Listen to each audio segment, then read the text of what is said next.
What if the past you can't stop thinking about doesn't actually exist anymore, except as electrical patterns you're choosing to keep alive? Right now, inside your skull, there are neural pathways firing in the exact same sequence they did when that painful memory first formed. Your brain doesn't distinguish between remembering a trauma and experiencing it again. The stress hormones flood your system identically. The ancients called this the pain body, an accumulated residue of suffering that feeds on itself. Modern neuroscience calls it rumination, a self-perpetuating loop that literally reshapes your brain's architecture. But here's what neither fully explains: why some people break free completely, while others remain prisoners for decades. There's a specific threshold documented in neuroplasticity research, a point where the old version of you doesn't just fade, it gets pruned away at the cellular level. Your brain physically removes the connections that made you who you were. 3 to 6 months of disciplined practice and you're not the same person anymore. Not metaphorically, literally. Different neurons, different pathways, different you.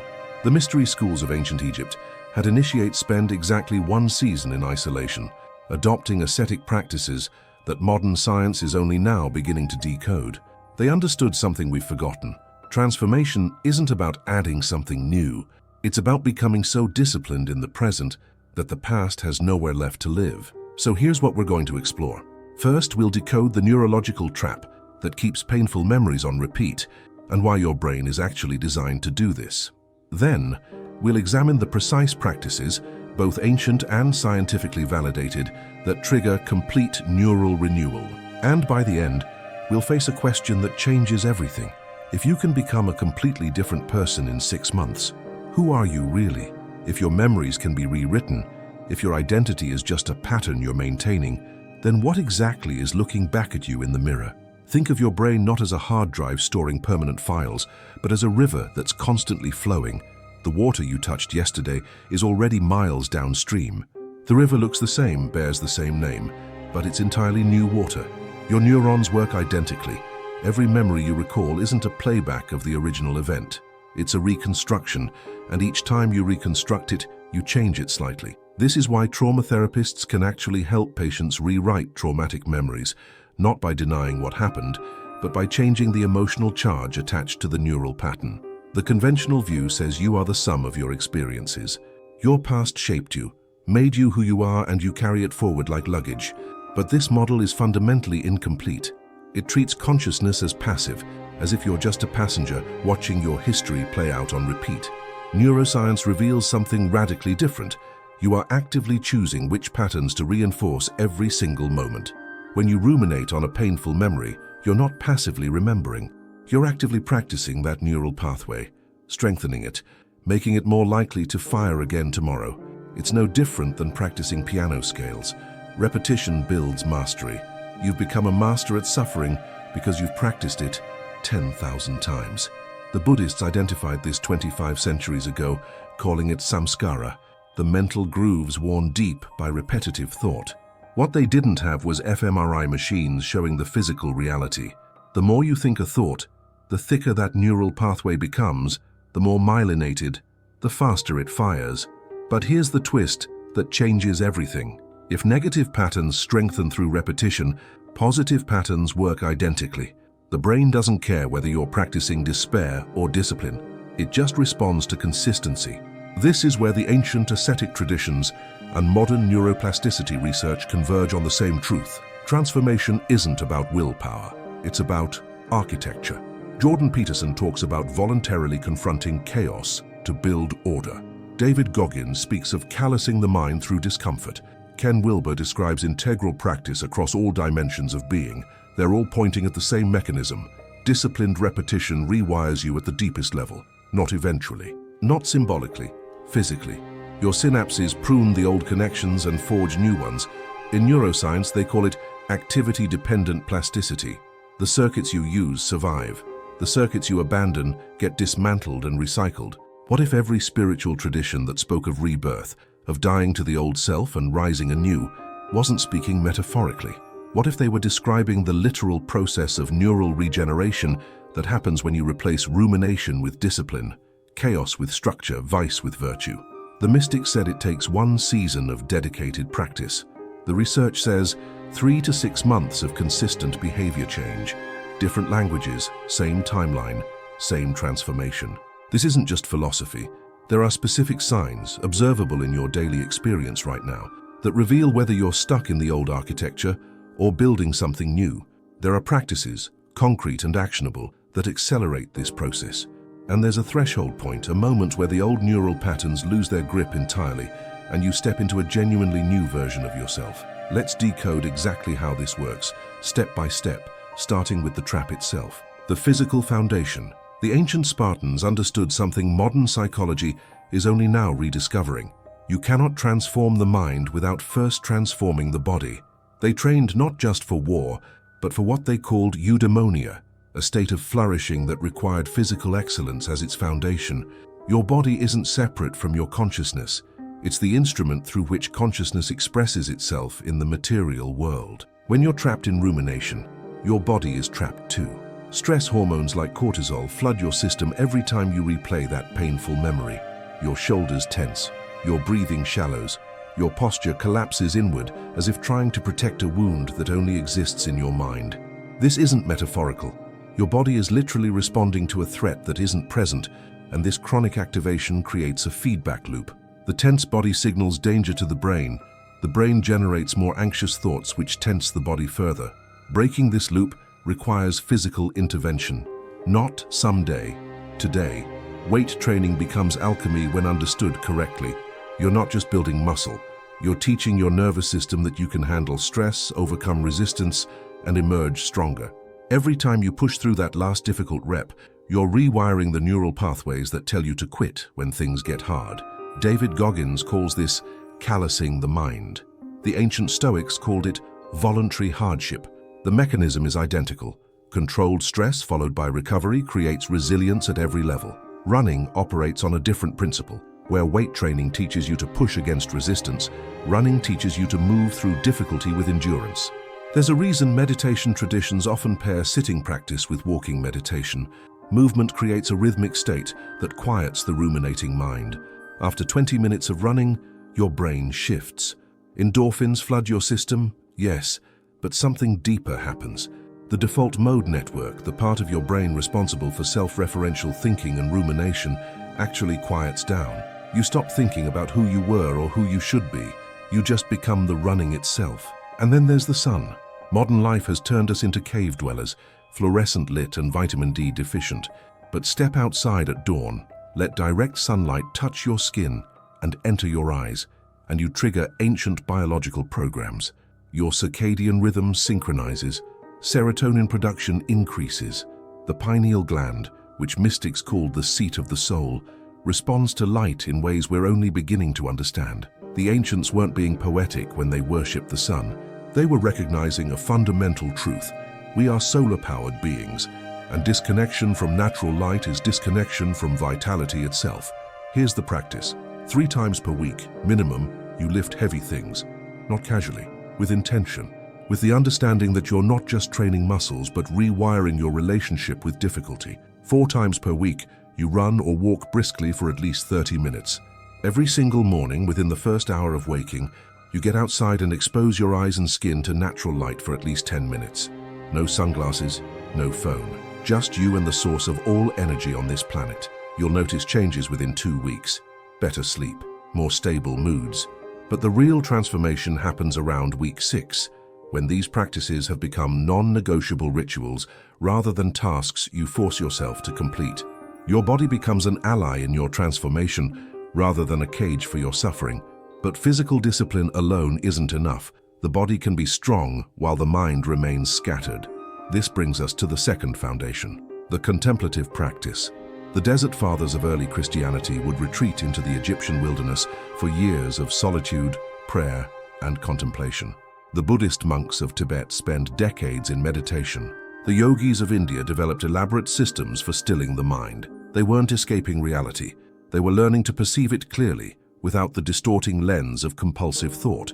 Your mind, left to itself, behaves like a drunk monkey stung by a scorpion. It jumps from thought to thought, rarely landing anywhere long enough to see clearly. This is normal. This is the default human condition, but it doesn't have to be your condition. Meditation isn't about stopping thoughts. That's impossible and misses the point entirely. Meditation is about changing your relationship with thinking. Right now, you believe you are your thoughts. When a painful memory arises, you become that memory. You collapse into it. Meditation teaches you something revolutionary. You can observe thoughts without being them. There's a space, a gap, between the arising of a thought and your identification with it. In that gap lives freedom. Start simple. Every morning before you check your phone or speak to anyone, sit in a quiet place for 10 minutes. Set a timer. Close your eyes. Notice your breath. Not controlling it, just observing it. Thoughts will come. Painful memories will arise. This is guaranteed. When they do, don't fight them. Don't engage with them. Just notice. There's a thought about the past. Then gently return attention to your breath. You're not suppressing the memory. You're practicing non-identification with it. Eckhart Tolle describes this as recognizing the difference between the eternal now and the mind-made time. Your suffering exists entirely in psychological time, in the story about what happened and what it means about you. The breath exists only now. Every time you return to the breath, you're practicing presence, weakening the grip of the past. Prayer operates differently, but reaches similar depths. Whether you pray to a traditional deity or to the highest version of yourself, prayer is fundamentally an act of surrender and alignment. You're acknowledging that your small, ruminating self isn't the totality of who you are. There's something larger, wiser, more compassionate available. The Christian mystics called it grace. The Hindus call it Atman. Jung called it the self with a capital S. The name matters less than the practice. Each evening before sleep, speak or write a prayer of gratitude, not for the big things necessarily, but for the small ones. The sun you felt this morning, the meal you ate, the fact that you're still here, still trying, still capable of change. Gratitude rewires the brain as powerfully as any medication. It shifts attention from what's missing to what's present, from scarcity to abundance. This isn't positive thinking, it's accurate thinking. You've been so focused on what went wrong that you've become blind to what's going right. Then there's contemplative reading, not scrolling, not consuming content, reading with full attention, with a pen in hand, with the intention to let wisdom land deeply. Choose texts that elevate rather than distract. Maybe it's Marcus Aurelius reminding you that the obstacle is the way. Maybe it's the Bhagavad Gita teaching detachment through action. Maybe it's Ken Wilber mapping the territory of consciousness itself. Dedicate 30 minutes each evening to this practice. Let the words of those who walked this path before you become companions in your transformation. The practice here is straightforward, but requires consistency. Morning meditation for 10 to 20 minutes. Evening prayer or gratitude practice for 5 minutes. Evening contemplative reading for 30 minutes. Within 1 month, you'll notice the quality of your mental space changing. Thoughts still come, memories still arise, but there's more room around them. They're weather passing through, not the totality of your sky. Yet even with physical strength and mental clarity, without structure, you'll drift. This is where the third foundation becomes essential. The architecture of time. The ancient Benedictine monks organized their entire lives around a principle called the rule. Every hour had its purpose. Prayer at specific times, work at specific times, study at specific times, rest at specific times. This wasn't rigidity. It was liberation through structure. When you know exactly what you're supposed to be doing at any given moment, decision fatigue evaporates. The mind stops negotiating with itself. Right now, if you're honest, your days probably lack clear architecture. You wake up and react. Check your phone. Respond to whatever demands attention loudest. Move through the day in a semi-conscious state, and by evening wonder where the time went. This isn't living, it's drifting. And in that drift, old patterns reassert themselves effortlessly because there's no competing structure. James Clear revolutionized habit formation with a simple insight. You don't rise to the level of your goals, you fall to the level of your systems. Willpower is finite. Structure is infinite. You need a schedule that makes the right choices automatic and the wrong choices difficult. Time must be claimed intentionally, or it will be stolen reactively. The Stoics had a practice called the evening review. Each night, Marcus Aurelius would ask himself 3 questions. What did I do well today? Where did I fall short? What will I do differently tomorrow? This practice closes the loop. It prevents you from drifting through life on autopilot. Spend 5 minutes each evening with these questions. Write the answers down. Track your patterns. You'll be shocked how quickly you identify the specific times of day when you're vulnerable to old habits, the specific triggers that pull you back into rumination. Within 2 weeks of following a structured schedule, you'll notice something strange. The day feels longer. You accomplish more but feel less frazzled. This is because structure creates spaciousness. Paradoxically, when every hour has purpose, you stop feeling rushed. You're no longer negotiating with yourself about what to do next. You simply do what the schedule says, and in that surrender to structure, you find freedom. But even with all this physical vitality, mental clarity, and temporal structure, there are still substances and habits that quietly sabotage your transformation. This is where we need to address the uncomfortable truth about what you're consuming. The alchemical purification. The medieval alchemists weren't actually trying to turn lead into gold, at least not the wise ones. They were encoding spiritual truths in chemical metaphors. The real transmutation was internal, transforming the base matter of unconscious habits into the gold of conscious presence. And they understood a principle that modern neuroscience now confirms. Every substance you habitually consume shapes the vessel of your consciousness. Your dopamine system, that ancient reward circuitry evolved to help you survive, has been hijacked. Social media engineered to be addictive. Processed foods designed in laboratories to override your satiety signals. Substances that promise relief but deliver dependency. Each hit of easy dopamine makes the next one necessary and the previous one insufficient. This is the hedonic treadmill, and it's incompatible with transformation. Here's why. Real growth, the kind that rewires your brain and liberates you from the past, comes from delayed gratification, from doing difficult things that don't feel good immediately, but compound into something extraordinary over time. Meditation doesn't feel as good as scrolling. A healthy meal doesn't hit like processed sugar. A morning run doesn't provide the immediate relief of a cigarette. But here's the trap. If your dopamine system is constantly flooded with cheap, easy rewards, it becomes deaf to the subtle satisfactions of genuine progress. The practice of dopamine detox isn't about punishment or deprivation. It's about recalibration, about restoring your brain's ability to find reward in what actually serves your transformation. This means a systematic, compassionate reduction of the substances and behaviors that keep you trapped. Start with the obvious digital culprits. Social media is engineered slot machine. Each scroll a pull of the lever hoping for a hit of validation. Set specific boundaries. Check it once daily at a designated time, or better yet, delete the apps entirely for 30 days and notice what happens to your mental space. The first 3 days will feel uncomfortable. Your hand will reach for the phone reflexively. This discomfort is the feeling of an addiction losing its grip. Breathe through it. It passes. Then examine your relationship with sugar and processed foods. These aren't just empty calories, they're neurological saboteurs.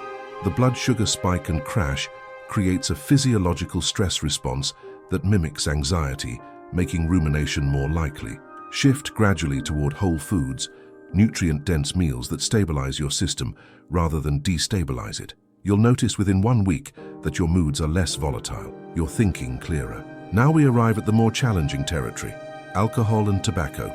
Let's approach this with honesty and compassion, because shame never freed anyone from anything. Alcohol, when used mindfully and in moderation, can offer a gentle softening of the day's rough edges, a pleasant ease in social moments, a shared laugh with friends, or a relaxed evening ritual. But notice what happens when that use crosses into excess or becomes a daily escape.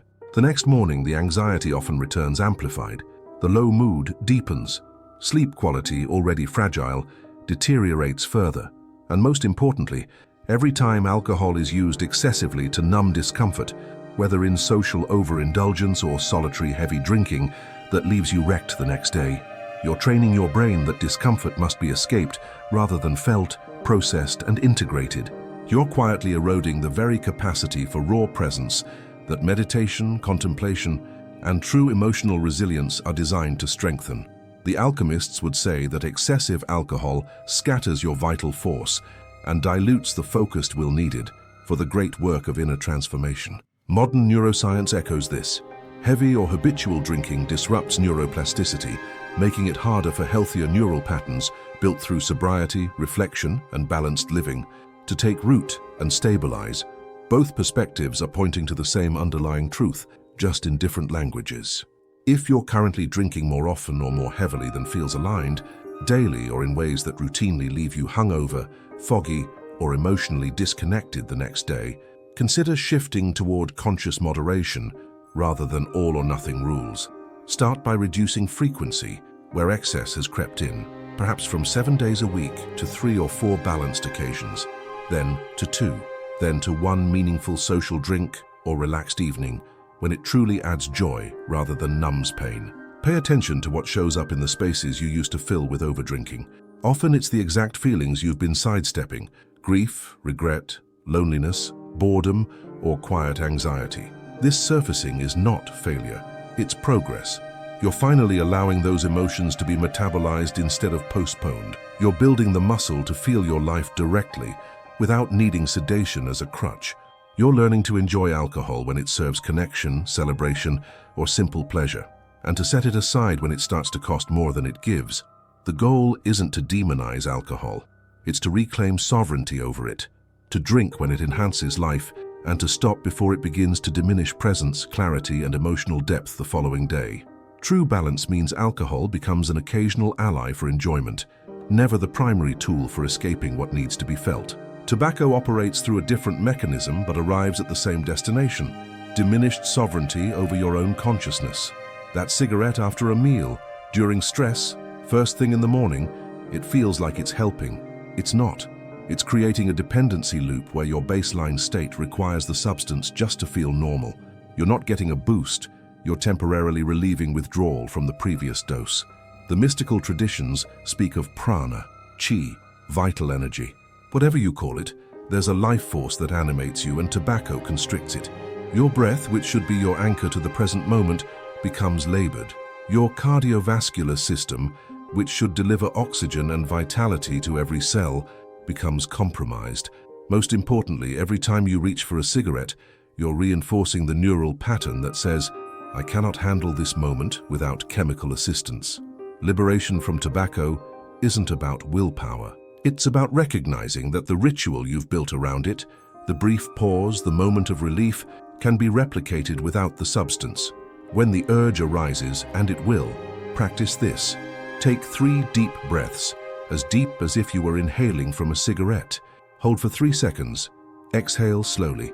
You'll find that what you actually craved was the pause, the permission to stop and breathe. The cigarette was just the excuse. Reduce gradually.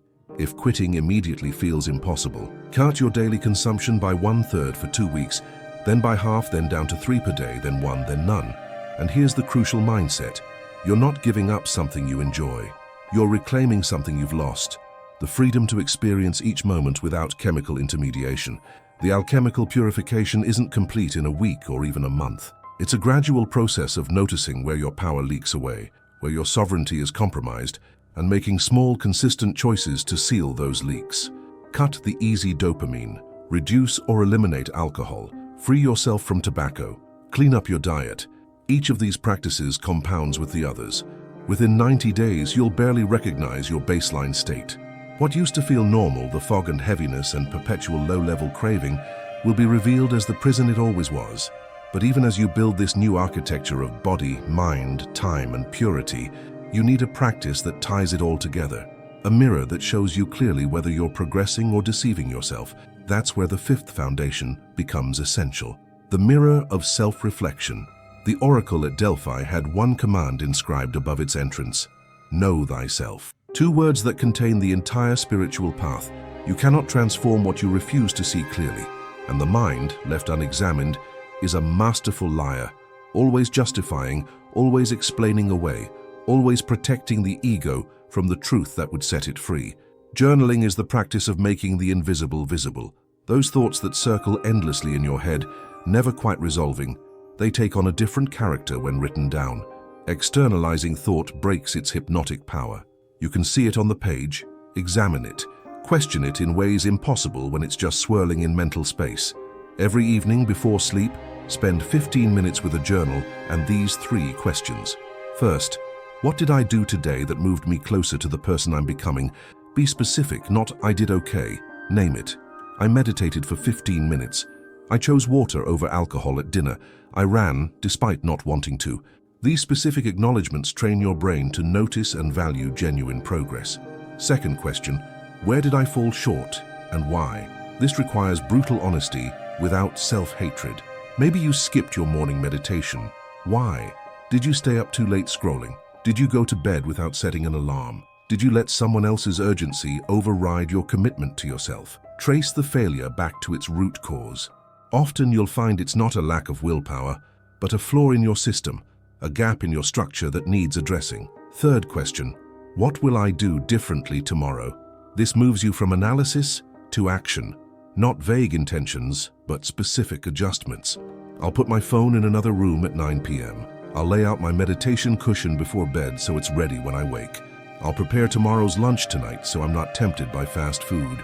Concrete plans overcome abstract willpower every time.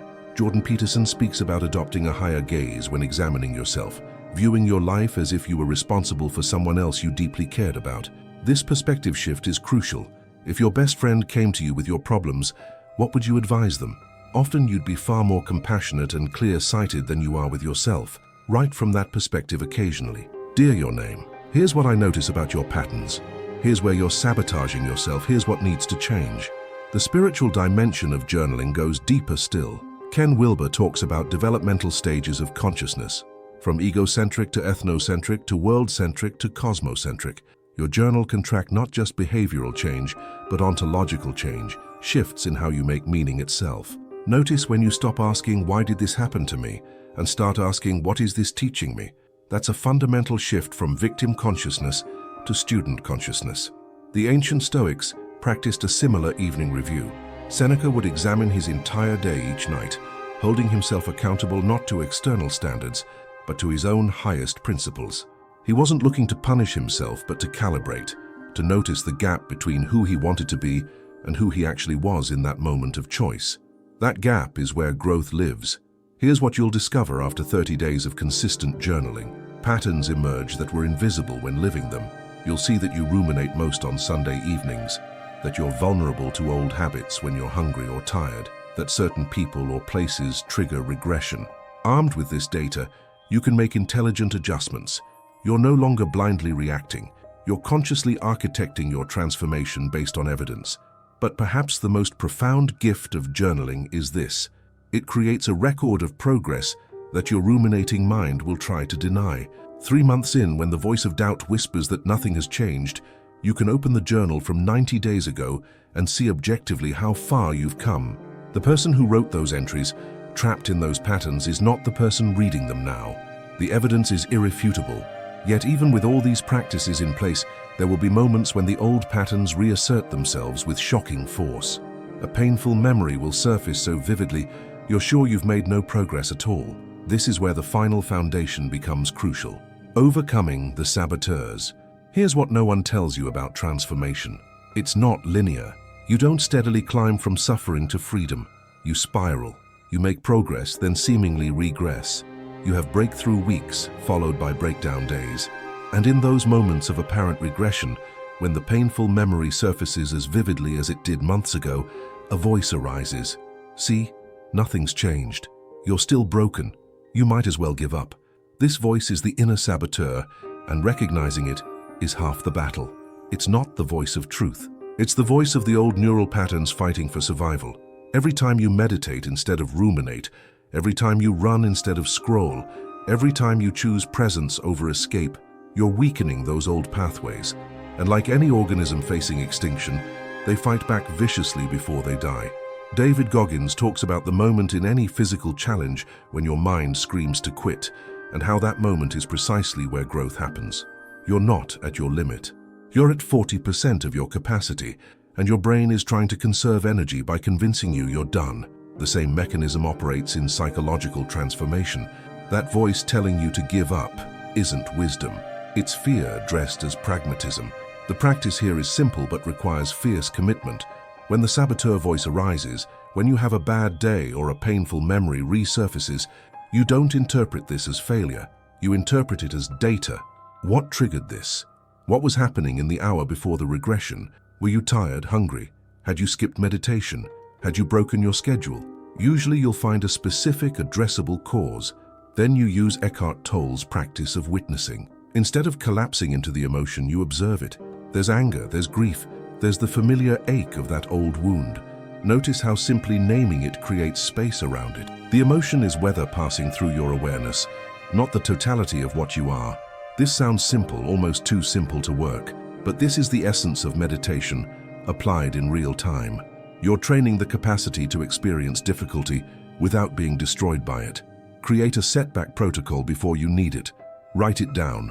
When I have a difficult day, I will. First, take 3 deep breaths and acknowledge that this is temporary.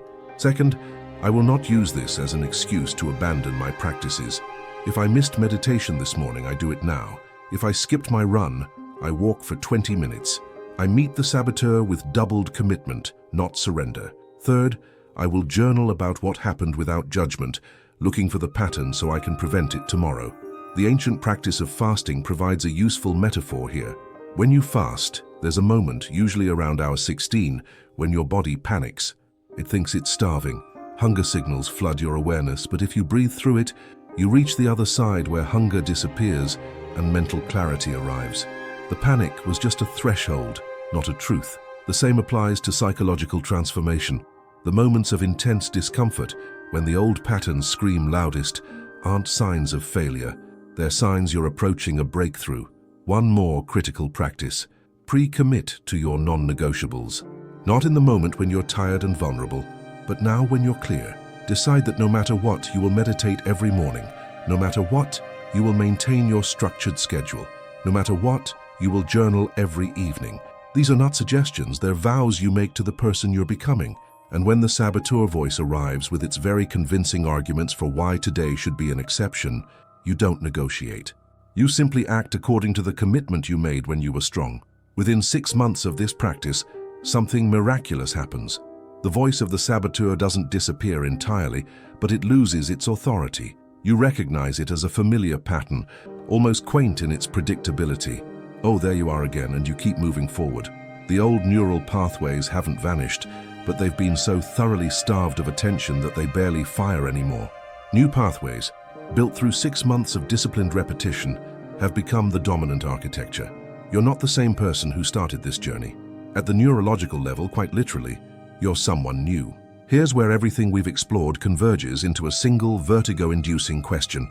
If you can become a completely different person through 6 months of disciplined practice, if the neural pathways that made you who you were can be pruned away and replaced, then who exactly were you to begin with? The brain you have right now is not the brain you had 6 months ago. This isn't metaphor. The synaptic connections have physically changed. The neurons that fired together when you ruminated on that painful breakup, when you relived that career failure, when you cycled through regret and shame, those specific neural assemblies have weakened or dissolved entirely. In their place, new circuits have formed. Circuits that fire during meditation, circuits that activate during your morning run, circuits associated with discipline, presence, gratitude.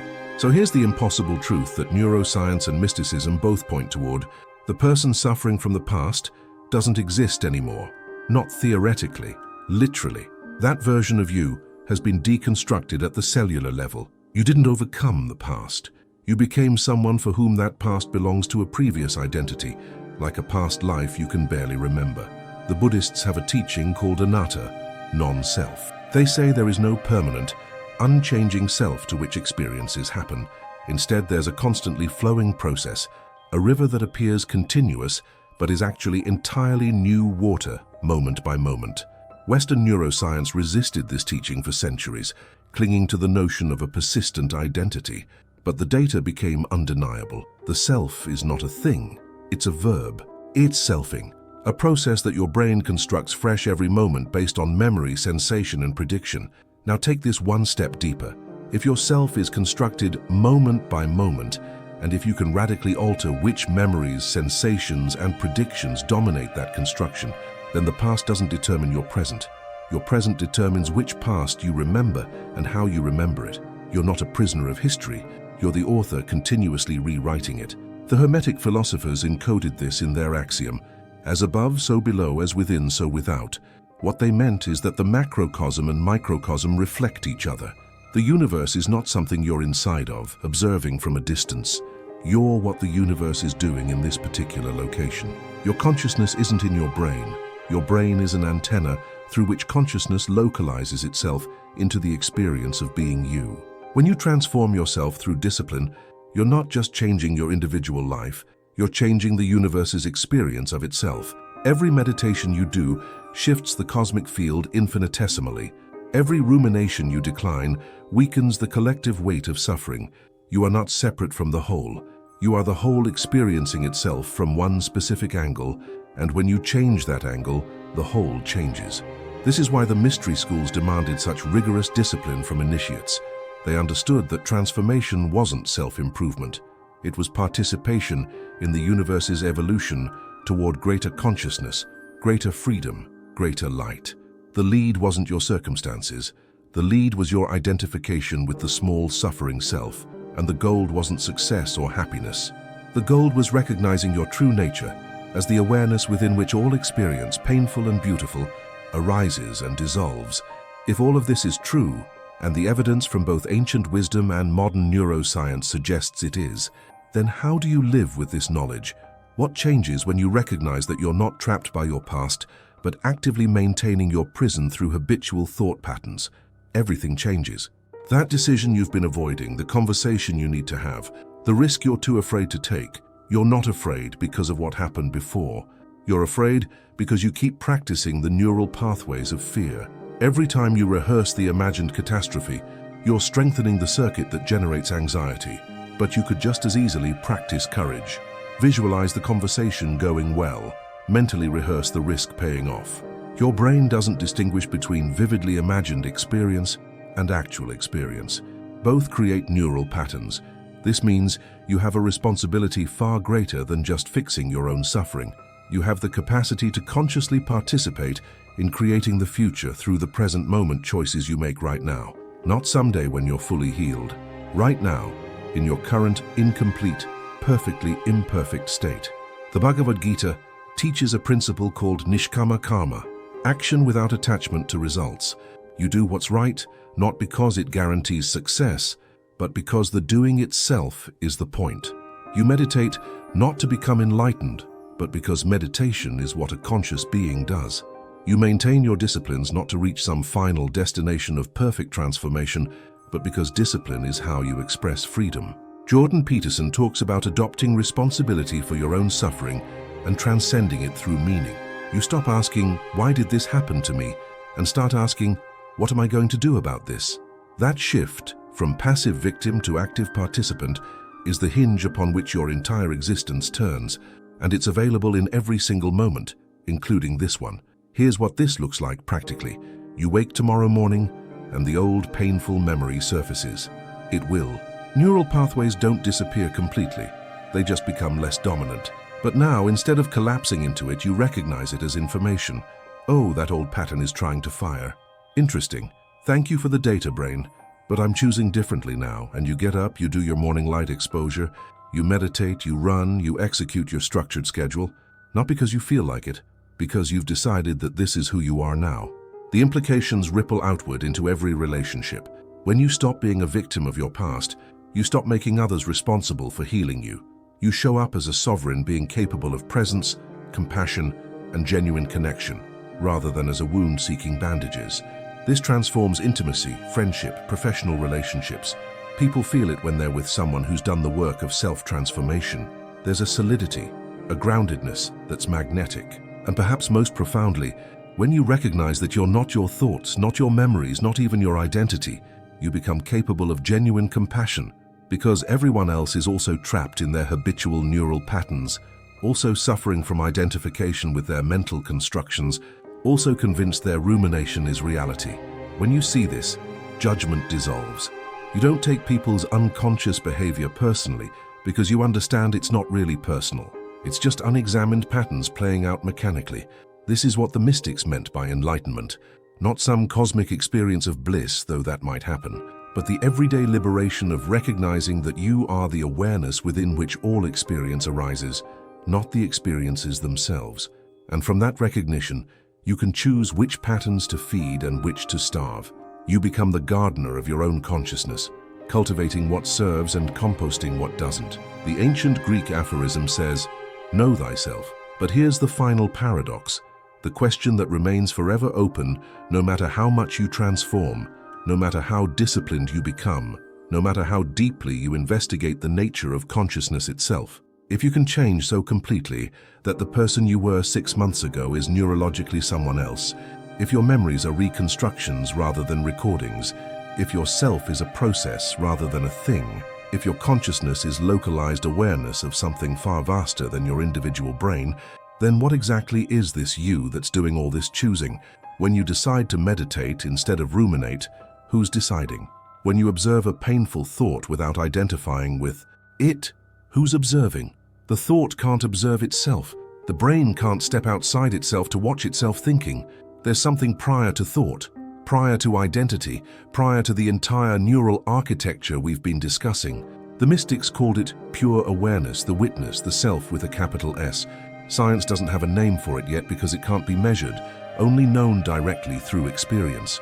This is the final frontier of transformation. You can rewire your neural pathways. You can liberate yourself from rumination. You can become a completely new version of yourself.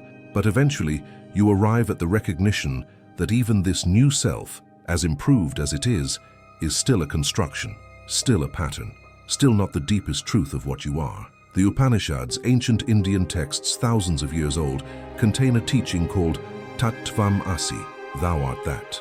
The ultimate reality, the ground of all being, pure consciousness itself, that's what you actually are. Not the thoughts, not the memories, not the personality, not even the transformed, disciplined, enlightened self you've worked so hard to create. You are the space within which all of that appears. This doesn't negate the importance of the work we've discussed. The physical discipline, the contemplative practice, the structured time, the alchemical purification, the self-reflection, the overcoming of saboteurs, all of it matters immensely. But it matters not because it creates a better self. It matters because it clears away enough noise that you can finally perceive what was always true. You were never actually trapped.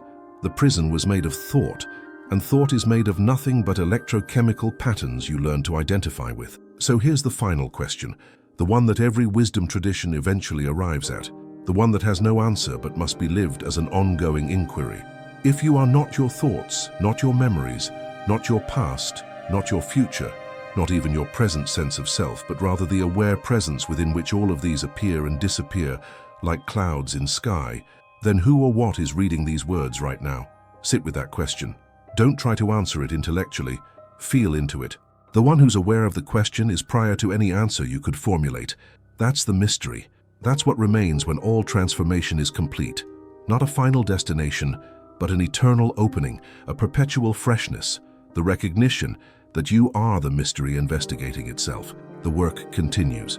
The practices continue. The transformation continues. But now you know what you didn't know at the beginning. You're not transforming to become something you're not.